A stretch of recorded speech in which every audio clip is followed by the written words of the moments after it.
Hello friends, welcome back to my channel. मैं हूं आपकी फ्रेंड वर्षा। आज के इस वीडियो में हम बात करेंगे कॉमर्स के प्रैक्टिस सेट की।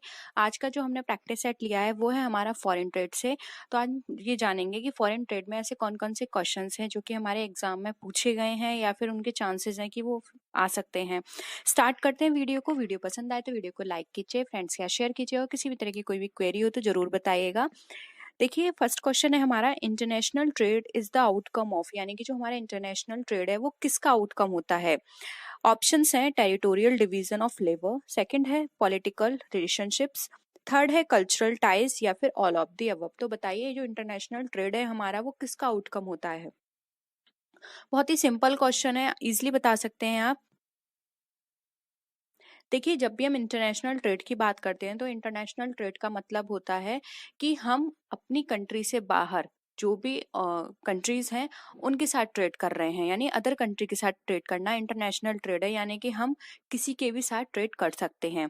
तो इसका मतलब क्या हो गया कि यहाँ पर जो हमारा डिवीजन हो रहा है वो लेबर का डिवीजन हो रहा है। यानी कि हम यहाँ पर इस कंट्री में अगर हमारे यहाँ पे ब्रांच है तो अदर कंट्रीज में भी हमारी लेबर है वो वहां से वर्क कर रही है, हमारी ब्रांचेस अदर कंट्री में ओपन है और वहां के वर्कर्स हमें अपनी फैसिलिटी दे रहे हैं।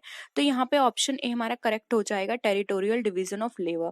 देखिए, पॉलिटिकल रिलेशनशिप्स इसमें नहीं आएगा इंटरनेशनल ट्रेड में, क्योंकि पॉलिटिकल रिलेशनशिप एज सच इससे डायरेक्ट कंसर्न नहीं है इंटरनेशनल ट्रेड से, और ना ही कल्चरल टाइज है। इसलिए ऑप्शन ए यहाँ पे हमारा करेक्ट है। नेक्स्ट क्वेश्चन पे आते हैं, विच of the following is not the difference between foreign trade and home trade. अब इसमें से कौन सा डिफरेंस नहीं है जिसमें हम बता सकते हैं कि ये फॉरेन ट्रेड और होम ट्रेड का नहीं है। अब यहाँ पर आपको ये बताने की जरूरत नहीं है कि फॉरेन ट्रेड और होम ट्रेड क्या होता है, आप सब इजीली जानते होंगे। होम ट्रेड होता है जब हम अपनी बाउंड्रीज के अंदर कोई भी ट्रेड करते हैं, यानी विद इन दी कंट्री। और फॉरेन ट्रेड होता है जब हम कंट्री के बाहर जाके ट्रेड करते हैं। ठीक है, तो आपको बताना है, ऑप्शन है different currencies, different political units, homogeneity of market या फिर डिफरेंट ट्रेड पॉलिसीज। बताइए। अगेन क्वेश्चन बहुत सिंपल है, बताइए क्या होगा आंसर।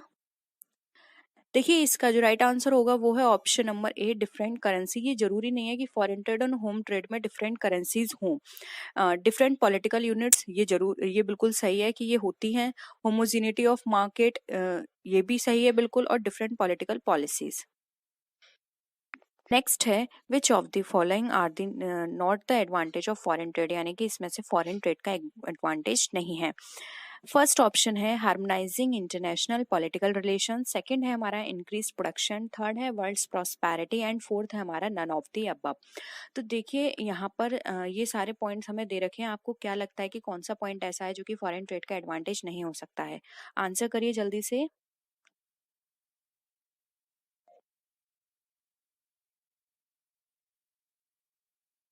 देखिए, फर्स्ट है हार्मोनाइजिंग इंटरनेशनल पॉलिटिकल रिलेशन। ये बात तो बिल्कुल सही है, जब हम फॉरेन ट्रेड करते हैं तो हमारे अदर कंट्रीज के साथ जो पॉलिटिकल रिलेशंस हैं वो भी डेवलप होते हैं, वो भी स्ट्रांग होते हैं।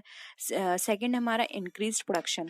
जब हम फॉरेन ट्रेड करेंगे तो हमारा क्या है, मार्केट जो है वो एक्सपेंड होगा। मार्केट एक्सपेंड होगा तो हमें डिमांड भी बढ़ेगी, और डिमांड बढ़ती है तो हमें प्रोडक्शन भी करना पड़ेगा। तो ये भी हमारा बिल्कुल करेक्ट है। थर्ड है हमारा वर्ल्ड्स प्रॉस्पेरिटी। अब वर्ल्ड्स प्रॉस्पेरिटी भी हमारी होगी, क्योंकि जब हम फॉरेन ट्रेड कर रहे हैं तो सबका ही डेवलपमेंट होगा साथ में। इसलिए यहाँ पे ऑप्शन डी जो है वो हमारा राइट आंसर हो जाएगा। इसमें से कोई भी ऐसा नहीं है जो हम नहीं कह सकते कि फॉरेन ट्रेड का हमारा एडवांटेज नहीं है। नेक्स्ट है, international trade takes place due to the main reason like. अब इंटरनेशनल ट्रेड जो है वो हमारा किसका किसका मुख्य कारण है। ठीक है, कि इसके कारण हमारा इंटरनेशनल ट्रेड होता है। टेक्नोलॉजिकल एडवांसमेंट की वजह से, ट्रेडिशनल, ज्योग्राफिकल स्पेशलाइजेशन या फिर पॉलिटिकल नीड्स। बताइए, ऐसे कौन सा कारण है जिससे हमें लगता है कि हमारा इंटरनेशनल ट्रेड होता है।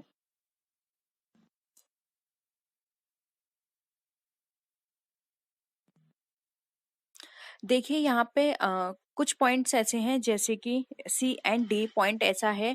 बी भी हम बोल सकते हैं कि ये पॉइंट भी हो सकते हैं कि हाँ ये एक कारण हो, लेकिन यहाँ पर क्या कहा है, मेन रीजन पूछा गया है आपसे। ठीक है, हाईलाइट है मेन रीजन।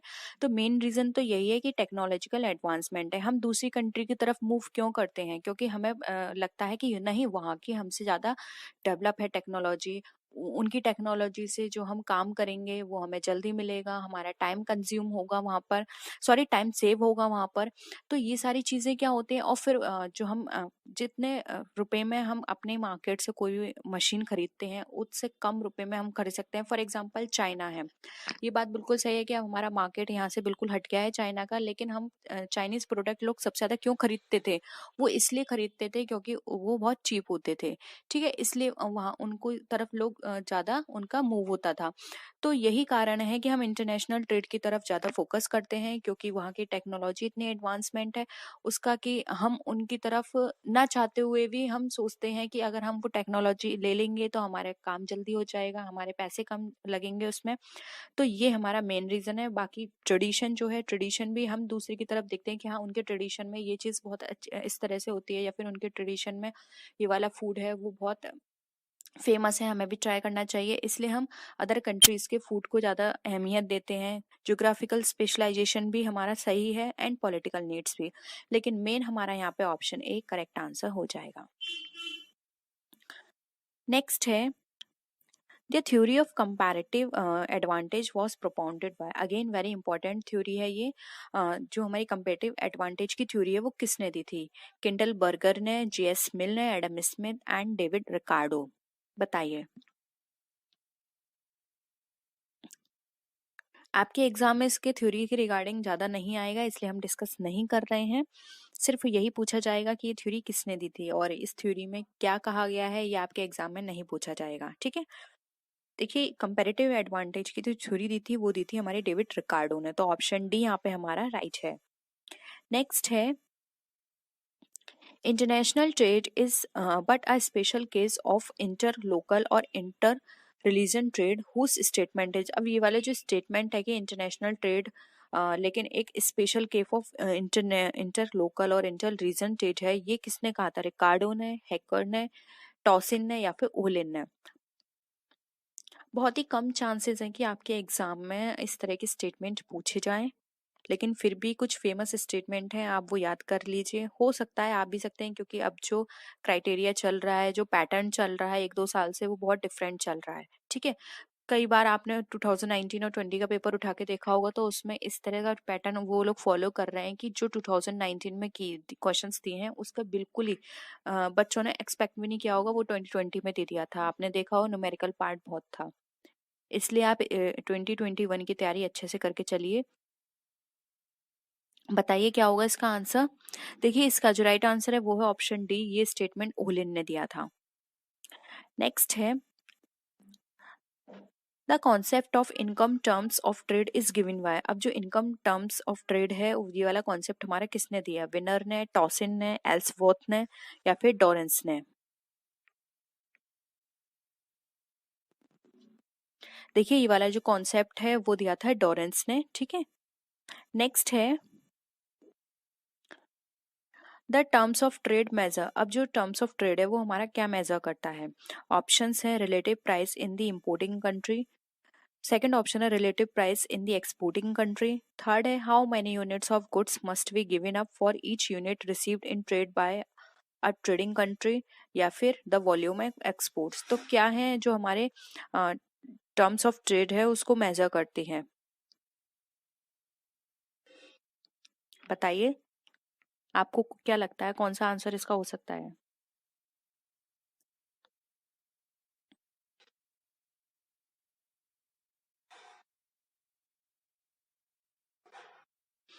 देखिए यहाँ पे टर्म्स ऑफ ट्रेड मेजर की बात की जा रही है, तो ऑप्शन सी राइट आंसर हो जाएगा। इसमें हम देखते हैं कि कितनी यूनिट्स हैं गुड्स की जो कि यहाँ पर हमें उसको देनी है, जो जिसके साथ भी हम ट्रेडिंग कर रहे हैं। तो ये यहाँ पर टर्म्स ऑफ ट्रेड यानी कि उनकी क्या क्या शर्तें हैं ये बताती हैं कि हमें कितना माल उनको देना है, या फिर कौन कौन सी कंडीशंस हैं जो उनके सामने रखनी है ट्रेडिंग करते समय, ये बताती है। तो ऑप्शन सी यहाँ पे हमारा राइट आंसर हो जाएगा।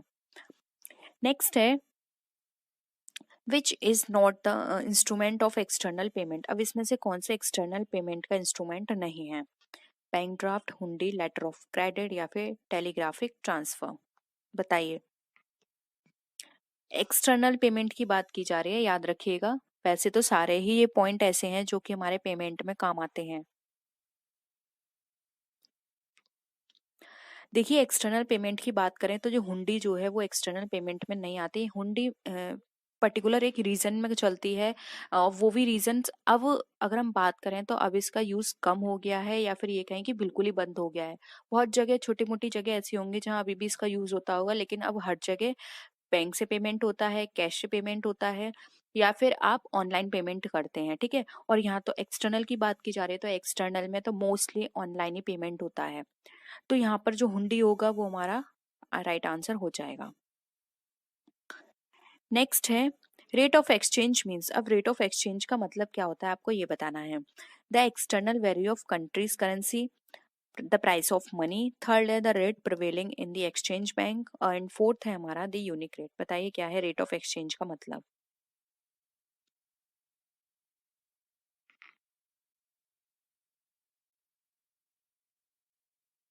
देखिए यहाँ पर राइट आंसर हो जाएगा the external value of country's currency, यानी कि रेट ऑफ एक्सचेंज का मतलब है कि उसकी एक्सटर्नल वैल्यू क्या है किसी भी कंट्री करेंसी की। फॉर एग्जांपल अगर आप किसी फॉरेन कंट्री के साथ ट्रेड करते हैं तो वहां पर आप ये नहीं देखते कि हम उसका जो पेमेंट करेंगे वो हमारी करेंसी में करेंगे। हम देखते हैं कि जब हम उसकी करेंसी में पेमेंट कर रहे हैं तो उसकी और हमारी करेंसी की वैल्यू क्या है उसके बेसिस पे करते हैं, यानी कि उसकी एक्सटर्नल वैल्यू चेक करते हैं और उसके बेसिस पे उसका पेमेंट करते हैं। यहाँ प्राइस ऑफ मनी बिल्कुल रॉन्ग हो जाएगा, और एक्सचेंज बैंक में जो भी रेट प्रिवेलिंग है इससे तो कोई मतलब नहीं है कि उस बैंक में कौन सी रेट प्रिवेलिंग है मार्केट में।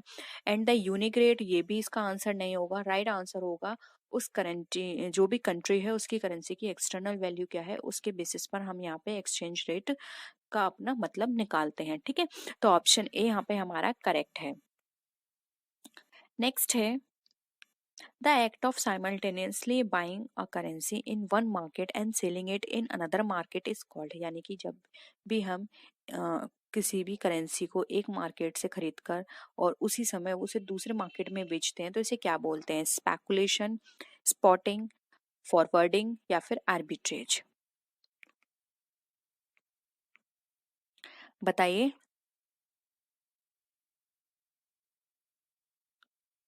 देखिए यहाँ पर जो इसका राइट आंसर होगा वो होगा ऑप्शन नंबर डी, जो कि है हमारा आर्बिट्रेज, ठीक है। आर्बिट्रेज इसका राइट आंसर हो जाएगा। इसके अंदर हम किसी भी करेंसी को एक मार्केट से परचेज करके दूसरे मार्केट में इसको हम सेल करते हैं, ठीक है। तो यहाँ पे ऑप्शन डी हमारा राइट आंसर है। The balance of payment accounts all goods exported and imported are recorded in. यानी कि जब हम balance of payment account prepare करते हैं तो वहां पर सभी गुड्स जो कि एक्सपोर्ट और इम्पोर्ट हुए हैं उनका रिकॉर्ड हम कहाँ करेंगे। कैपिटल अकाउंट में, विजिबल अकाउंट में, मर्चेंडाइज अकाउंट में या फिर इनविजिबल अकाउंट में। बताइए। यहाँ पे बैलेंस ऑफ पेमेंट की बात की जा रही है, तो यहाँ पर देखिए इसका जो राइट आंसर हो जाएगा वो होगा हम यहाँ पर हमारा ऑप्शन नंबर सी। वो करते हैं हम मर्चेंडाइज अकाउंट में, ठीक है। जितना भी हम उनसे एक्सपोर्ट कर रहे हैं, इम्पोर्ट कर रहे हैं, उन सबका रिकॉर्ड हमारा मर्चेंडाइज अकाउंट में होगा। ऑप्शन सी यहाँ पे हमारा राइट आंसर है। अब देखिए यहाँ पर हमारे और पॉइंट्स भी दे रखे हैं, जैसे कि यहाँ पर हमारा दे रखा है capital account, visible account, invisible account. ये इन सब का मीनिंग आपको पता है तो प्लीज कमेंट सेक्शन में बताइए। नहीं पता है तो प्लीज ये भी बताइए कि आपको इन सब का मीनिंग नहीं पता है। तो जब हम अपनी थ्योरी क्लासेस करेंगे तो उन सारे पॉइंट्स को हम यहाँ पे एक्सप्लेन करने की कोशिश करेंगे, क्योंकि आप हमें बताइए। अभी इतना टाइम नहीं है कि हम ये सारे पॉइंट साथ में डिस्कस करें। आप हमें बता दीजिए कि आपको कौन कौन से पॉइंट्स क्लियर नहीं है, हम उसके अकॉर्डिंग हम थ्योरी में वो सारे पॉइंट्स वहां पे डिस्कस कर लेंगे, ठीक है। नेक्स्ट है which of the following statement is true about the balance of payment. अब इसमें से आपको बताना है कौन सा स्टेटमेंट ऐसा है जो कि ट्रू है। फर्स्ट है current account debit must equal current account credit. Second है हमारा visible must equal invisible. Third है हमारा total debit must equal total credits. And fourth है हमारा desired payment must equal to actual payments. बताइए। यहाँ पे बैलेंस ऑफ पेमेंट की बात की जा रही है। देखिए बैलेंस ऑफ पेमेंट के अकॉर्डिंग यहाँ पर जो हमारा ऑप्शन सी है वो हमारा बिल्कुल करेक्ट है कि सभी डेबिट हमारे इक्वल होने चाहिए क्रेडिट के। वहीं अगर हम बात करें कि ऑप्शन ए ऑल जो करंट अकाउंट है उसका डेबिट इक्वल होना चाहिए क्रेडिट से, तो ये जरूरी नहीं है कि करंट अकाउंट का जो बैलेंस है वो हमारा इक्वल होगा। सेम उसी तरह से विजिबल इनविजिबल में भी ये जरूरी नहीं होता कि इनका जो बैलेंस है वो इक्वल होगा। एंड डिजायर्ड में भी आपको पता होगा कि जो हम डिजायर्ड सोच के चलते हैं कि हमें इतना पेमेंट रिसीव होगा, जरूरी नहीं है एक्चुअल में वही पेमेंट हमें रिसीव हो, तो ये भी जरूरी नहीं है कि वो दोनों इक्वल होंगे। लेकिन यहाँ पर ये वाला कॉन्सेप्ट हमारा बिल्कुल सही है कि जितने भी हमारे डेबिट हैं वो हमारे इक्वल होने चाहिए क्रेडिट के, और ऐसा ही होता है। इसलिए यहाँ पे ऑप्शन सी जो है बैलेंस ऑफ पेमेंट के अकॉर्डिंग हमारा राइट आंसर हो जाएगा। नेक्स्ट है which is not the method of exchange control. अब इसमें से कौन सा एक्सचेंज कंट्रोल का मेथड नहीं है? Intervention, gold policy, blocked account या फिर राशनिंग? बताइए। एक्सचेंज कंट्रोल की यहाँ पे बात की जा रही है।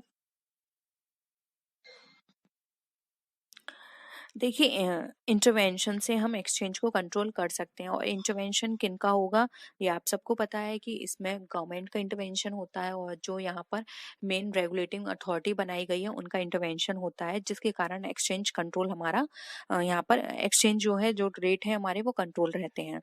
गोल्ड पॉलिसी, इस तरह की पॉलिसीज बना दी जाती हैं जिससे हमारा एक्सचेंज कंट्रोल रहता है। सेम वही ब्लॉक्ड अकाउंट है, अगर वो उस तरह की मनमानी करते हैं अपने अकॉर्डिंग तो उनके अकाउंट को ब्लॉक कर दिया जाता है। तो ये सारे ही इसकी विधियां हैं। लेकिन राशनिंग यहाँ पे किसी भी तरह से कंट्रोल करने में हेल्प नहीं करता है, इसलिए ऑप्शन डी हमारा राशनिंग राइट आंसर हो जाएगा। नेक्स्ट है the IMF is set up to. अब जो IMF है जिसको हम इंटरनेशनल मॉनेटरी फंड भी बोलते हैं, ये हमारा सेटअप किया गया था किस लिए? Provide development finance to member countries, यानी कि मेंबर कंट्रीज को डेवलपमेंट के लिए फाइनेंस प्रोवाइड करना। सेकंड है function as a short term credit institution, यानी कि एक शॉर्ट टर्म क्रेडिट इंस्टीट्यूशंस की तरह वर्क करना। थर्ड है supply gold to the countries in need, यानी कि जब कंट्रीज को जरूरत है तो उन्हें गोल्ड की सप्लाई करना। फोर्थ है हमारा carry on all the above stated functions, यानी कि ऊपर जो भी कार्य हमें मेंशन है वो सारे ही सही हैं। बताइए IMF क्यों सेटअप किया गया था?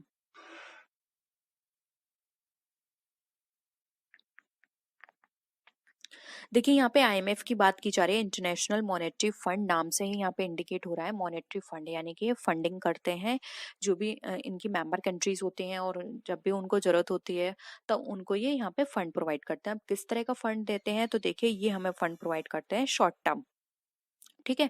और अगर हम वहीं लॉन्ग टर्म की बात करें तो लॉन्ग टर्म देती है हमारे IBRD। IBRD क्या है? International bank for reconstruction and development.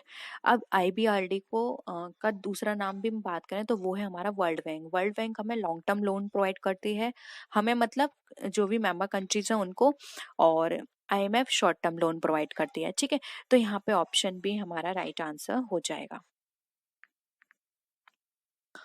Next है which of the following is not a component of the international liquidity structure. अब इसमें से कौन सा हमारा कॉम्पोनेंट नहीं है इंटरनेशनल लिक्विडिटी स्ट्रक्चर का?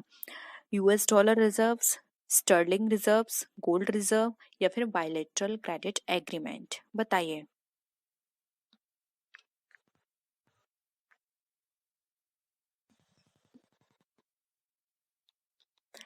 देखिए जब भी हम इंटरनेशनल लिक्विडिटी स्ट्रक्चर की बात करते हैं तो आपने देखा होगा कि लिक्विडिटी को मेंटेन करने के लिए कुछ प्रोविजंस बनाए गए हैं, जैसे कि US डॉलर का उसमें रिजर्व होगा, और पांच मेंबर कंट्रीज हैं जिसका वो रिजर्व रखते हैं अपने पास, जिसमें सेकंड हमारा स्टर्लिंग भी है, ठीक है। फिर है हमारा गोल्ड रिजर्व भी रखते हैं वहां पे, लेकिन बायलेटरल क्रेडिट एग्रीमेंट यहाँ पर नहीं है, तो इसलिए ऑप्शन डी यहाँ पे राइट आंसर हो जाएगा। बाकी इस तरह के रिजर्व्स वहां पे मेंटेन किए जाते हैं उनकी लिक्विडिटी को मेंटेन करने के लिए, इसलिए ऑप्शन डी यहाँ पे हमारा राइट आंसर है, ये कंपोनेंट हमारा नहीं है। नेक्स्ट है world bank is also called. अब देखिए ये रिपीट हो गया, अगर अभी मैंने आपको ऊपर बताया था वर्ल्ड बैंक को और क्या बोलते हैं? International finance bank, international bank for reconstruction and development, third है हमारा वर्ल्ड सेंट्रल बैंक या फिर इंटर गवर्नमेंटल बैंक? बताइए। बहुत ही सिंपल है ये, ऑप्शन बी राइट आंसर हो जाएगा, international bank for reconstruction and development. अभी अभी मैंने आपको बताया था RBILD, ये हमें क्या करती है, लॉन्ग टर्म लोन प्रोवाइड करती है, इसको वर्ल्ड बैंक भी बोलते हैं, ठीक है। और इसी के ही साथ इसकी सिस्टर भी कही जाती है, वो है हमारी क्या, IMF, जो कि शॉर्ट टर्म लोन प्रोवाइड करती है। नेक्स्ट क्वेश्चन है हमारा, which is not the function of world bank. अब इसमें से कौन सा फंक्शन नहीं है वर्ल्ड बैंक का, आपको ये बताना है। फर्स्ट ऑप्शन है to arrange loan for urgent projects, यानी कि अर्जेंट प्रोजेक्ट्स के लिए लोन को अरेंज करना इसका काम है। सेकंड है to assist in reconstruction and development, यानी कि रिकंस्ट्रक्शन एंड डेवलपमेंट में असिस्ट करना है, हेल्प करना। थर्ड है हमारा to promote the long term balanced growth of regions of the country, ये लॉन्ग टर्म लोन उसको प्रोवाइड करना, ठीक है। थर्ड फोर्थ है हमारा टू एनकरेज इंटरनेशनल इन्वेस्टमेंट, या फिर इंटरनेशनल इन्वेस्टमेंट है उनको एनकरेज करना। बताइए इसमें से कौन सा आपको लगता है कि वर्ल्ड बैंक का फंक्शन नहीं है।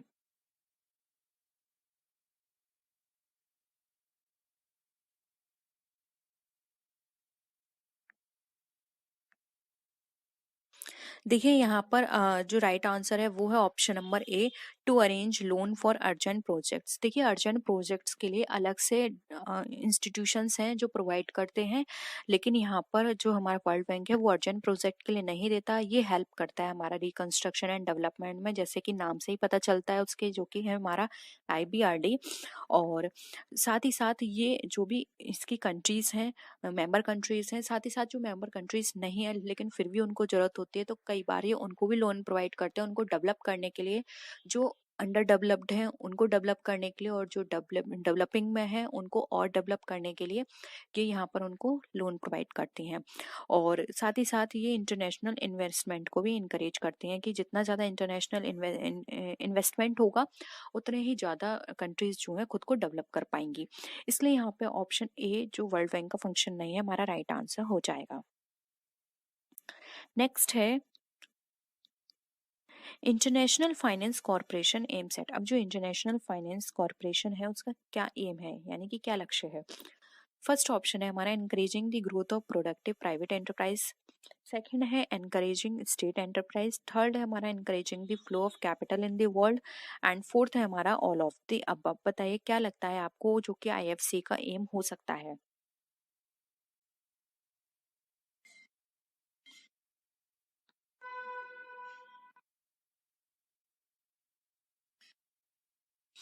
देखिए जो हमारा IFC है ये हमें लोन प्रोवाइड करता है, प्राइवेट इंडस्ट्रीज को, प्राइवेट कंपनीज को लोन प्रोवाइड करता है, इसलिए इसका ऑप्शन ए राइट आंसर हो जाएगा, increasing the growth of productive private enterprises.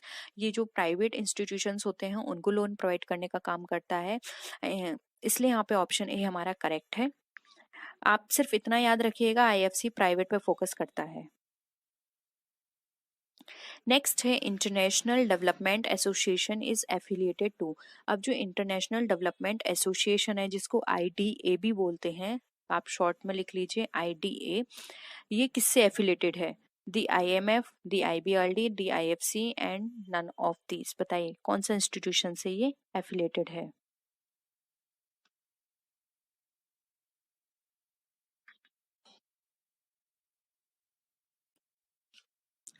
देखिए यहाँ पर IDA की बात करें तो ये जो एफिलिएटेड है वो है हमारे इंस्टीट्यूशन IBRD से, ठीक है। तो ऑप्शन बी यहाँ पे हमारा करेक्ट है।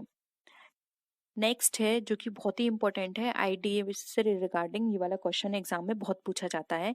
IDA इज नोन एज, और किस नाम से जानी जाती है, इसको बहुत बार घुमा के भी पूछा जाता है। ऑप्शंस हैं the World Bank, the soft loan window, the term lending institutions, the pocket edition of IMF। बताइए।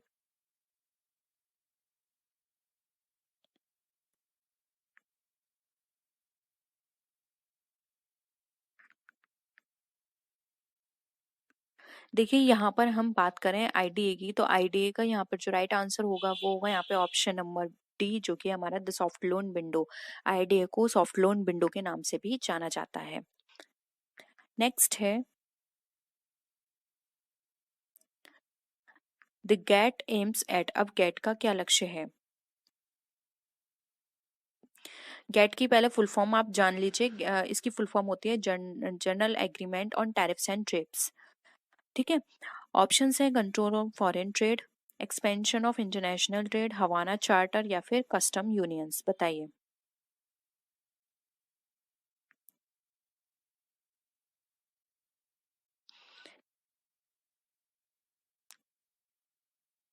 देखिए गेट का जो एम की बात करें तो इसका एम था जो भी इंटरनेशनल ट्रेड होगा उसको एक्सपेंड करना। ठीक है। तो ऑप्शन भी यहाँ पे एक्सपेंशन ऑफ फॉरेन ट्रेड हमारा राइट आंसर हो जाएगा। नेक्स्ट है जो फर्स्ट यूएनसीटीएडी था वो कब आया? 1970, 1964, 1986 एंड 1946 में। बताइए।